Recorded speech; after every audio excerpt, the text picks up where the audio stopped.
বন্ধুরা তোমরা সবাই কেমন আছো? আশা করি খুব ভালো আছো। আমি খুব ভালো আছি।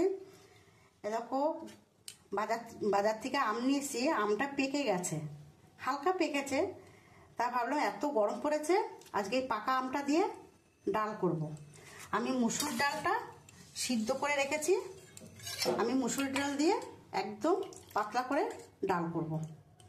চলো তোমাদের দেখাই। কড়াই তেলটা দিয়ে দিয়েছি, তেলটা গরম হয়ে গেছে। আমি তেজপাতা, শুকনো লঙ্কা আর সর্ষে আমি ফোড়ন দিয়েছি। আমি এবারে ডালটা ঢেলে দেব। আমি এই পাকা আমটা দিয়ে দেবো। আমি এবারে নুনটা দিয়ে দেবো। আমি একটু হলুদ দিয়ে দেবো। আমার ডালটা হয়ে গেছে, এবার আমি নামিয়ে দেবো।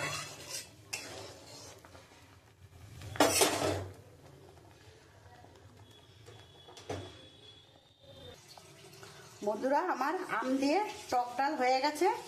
আর আমি ডালের সাথে আমি পটল ভেজেছি। সবাই তো ডালের সাথে কিছু না কিছু ভাজা পছন্দই করে, তা আমি এই পটল ভেজেছি টক ডালের সাথে।